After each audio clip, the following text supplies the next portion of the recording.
Bonsoir à tous, c'est Itara Gaillan en ligne pour une nouvelle vidéo de Il fallait que ça sorte, encore un petit sujet qui m'énerve un peu. C'est les inepties du net. Ça c'est le titre. D'abord je voulais dire merci à Aerit, à Calypso et à Le Factuoscope parce que c'est grâce à eux, à une petite discussion qu'on a eue, que le sujet m'est venu en tête. Faut dire qu'on est dimanche et donc j'avais pas forcément envie de trop me casser le derrière. Mais bon, je suis déjà à la xème prise, donc je finis quand même par un peu me casser le derrière, donc voilà. Alors, qu'est-ce que j'ai envie de dire sur les inepties du net? J'ai envie d'abord de faire un petit peu de psychologie et d'histoire. L'être humain a été, depuis très longtemps maintenant, euh, préparé, formaté pour accepter l'information qui lui est donnée par un maître à penser comme étant vrai et ne souffrant aucune discussion. Ça commence par exemple à l'école. Votre instituteur ou votre maîtresse vous apprend tout un tas de choses et vous devez les intégrer sans même vous questionner. Ça commence par exemple avec les axiomes en maths, où même là, on ne peut carrément pas chercher à dire si c'est vrai ou pas. C'est à savoir point barre à accepter. Ensuite, dans la vie de tous les jours, il y avait les journaux et il y avait aussi la télévision qui nous balance de l'information de plus en plus vite, en flux tendu, non-stop en plus.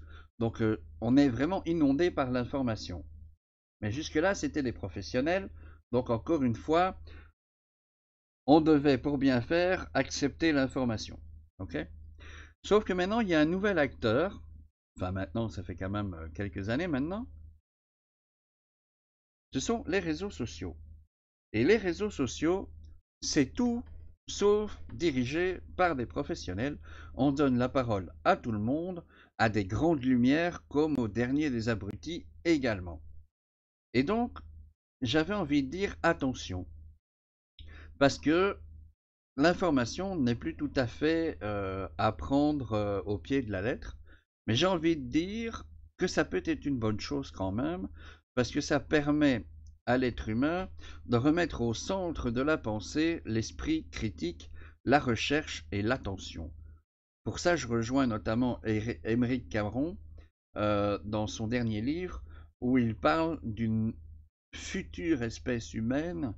On quitterait l'Homo sapiens pour devenir l'Homo ethicus. Et la pensée éthique, moi, ça me parle. Donc, lui, il parle par rapport aux animaux, par rapport à la Terre, à la planète, etc. Mais j'ai envie de dire que son concept me plaît aussi en rapport avec la pensée éthique. Hein.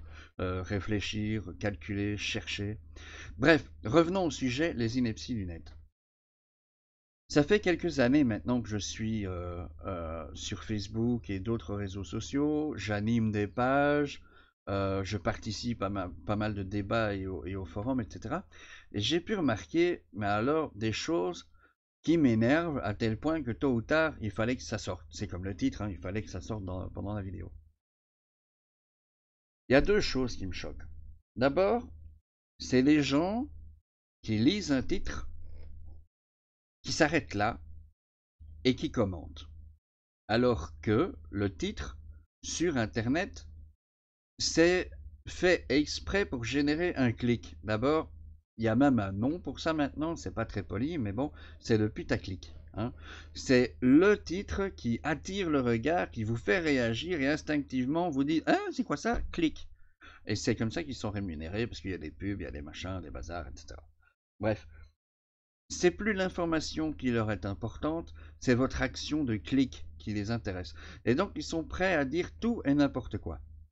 Malheureusement, sur pas mal de posts que j'ai faits ou des articles que j'ai pu trouver, il y a des gens qui s'arrêtent littéralement au titre et se permettent, sans même avoir une connaissance du sujet ou quoi que ce soit, de commenter. Et les commentaires sont parfois énormes et il y a quand même des likes en dessous. Donc je me dis, il y a un souci là quelque part. Les gens oublient d'abord de se renseigner, mais aussi de réfléchir. La deuxième chose à dire sur ce sujet-là, c'est que même en lisant l'article, on peut être encore bluffé, on peut encore être trompé. Et là, il y a encore deux nouvelles pistes. La première, c'est voir qui c'est qui a posté ça. Est-ce que c'est un savant? Est-ce que c'est un maître à penser?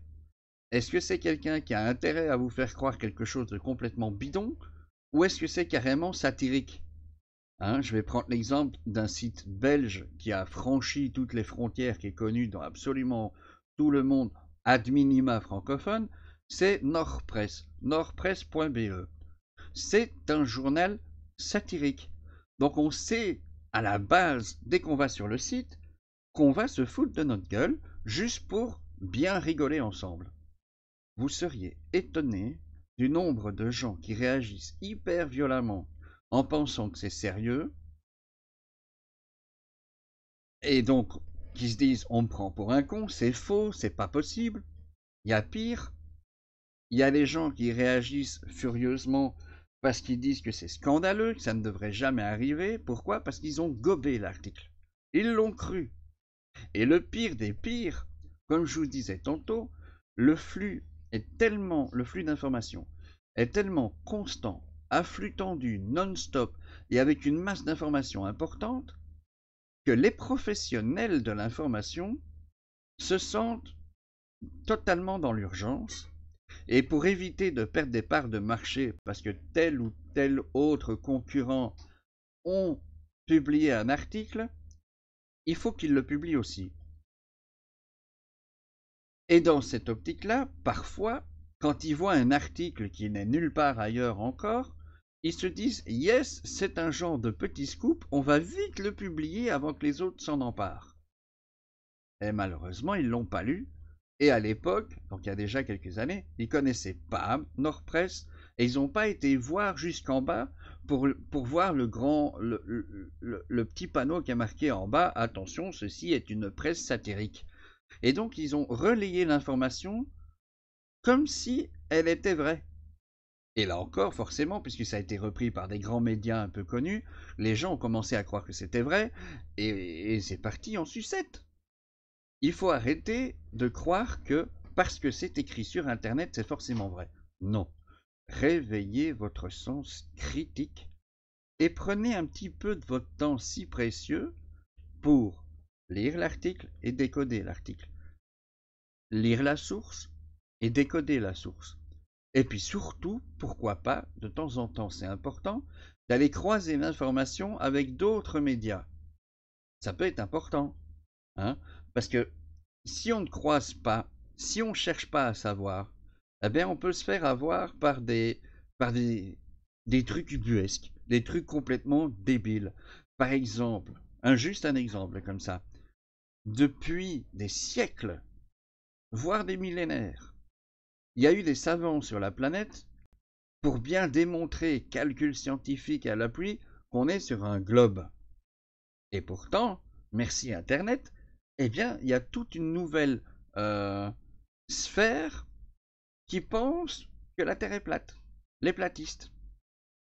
Mais ces gens, ils n'ont jamais été vérifiés par eux-mêmes, ou bien ils sont juste un peu idiots, ou bien est-ce qu'ils se contentent juste de prendre une information qu'ils ont reçue et ont décidé de l'accepter comme étant vraie. C'est pourtant pas difficile à démontrer que la Terre est une sphère. Vous prenez deux bâtons. À un moment donné de la journée, à quelques kilomètres de distance, vous les plantez verticalement au sol et vous regardez l'ombre que fait le soleil. Vous prenez la ligne droite du bâton, la ligne droite de l'ombre, avec ça vous en avez l'hypoténuse, vous avez les angles du triangle. Il ne faut pas avoir fait maths sup pour comprendre que les calculs démontrent l'arrondi de la planète, puisque les angles sont différents. Mais bon, on va pas faire une émission complète sur le platisme, c'est juste débile, mais ça démontre bien que les gens ont une sale habitude, c'est dès qu'ils voient quelque chose, ils le gobent.